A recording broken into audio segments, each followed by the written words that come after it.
তো বন্ধুরা, কালকে আমি একটি ভিডিওর মধ্যে দেখাইছিলাম যে আমি আমার এই সকল ট্যাঙ্ক প্লান্টেশন করছি আর প্লান্টেশনের কারণে অনেক সুন্দর দেখাচ্ছে।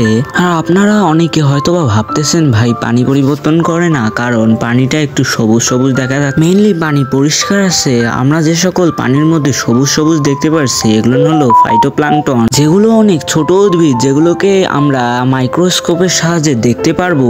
এটি হওয়ার কারণ আমি আগে আমার ট্যাঙ্কের মধ্যে কোনো ধরনের প্লান্ট রাখি নাই, আর হালকা একটু সূর্যের আলো হওয়ার কারণে এ সকল ফাইটোপ্লাঙ্কটন জন্মাইছে। কারণ আমরা যদি খাবার দেই মাছকে, ওই খাবারটি যখন পানিতে পড়ে যায় আর মাছ যদি ওটা না খায়, তখন ওটি সূর্যের আলোর সংস্পর্শে আসে, আর তাই এ সকল উদ্ভিদের জন্ম হয় আর এদেরকে আমরা দেখতেও পারি না। আর কারণ এর কারণে পানি সবুজ হয়ে যায়। আর যদি আমরা আমাদের ট্যাঙ্কের মধ্যে উদ্ভিদ লাগাই, যেমন এখন আমি প্লান্টেশন করছি, তাহলে এ সকল আর হবে না।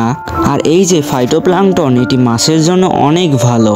সব মাছের জন্য ভালো না, মেনলি বাচ্চা মাছ আর কিছু কিছু প্রজাতির মাছ আছে তাদের জন্য ভালো। অনেক সময় আমরা দেখি পুকুরের পানি সবুজ হয়ে গেছে, কারণ ওখানেও ফাইটোপ্লাঙ্কটন জন্মেছে। যেহেতু আমি ভিডিও করব এবং প্লান্টেশন করব, তাই ফাইটোপ্লাঙ্কটনের কোনো দরকার নেই আমার। বর্তমানে অল্প অল্প ফাইটোপ্লাঙ্কটন আমার ট্যাঙ্কে আছে, আস্তে আস্তে আরো কমে যাবে, কারণ আমি প্লান্টেশন করছি। আজকে আমি কিছু প্লান্ট সংগ্রহ করতে এক জায়গায় যাব, আপনারা নিশ্চয়ই জানেন। তো কমেন্ট করে জানাবেন কোন জায়গায় যাব, আর এটাকে আমি সেট আপ করব।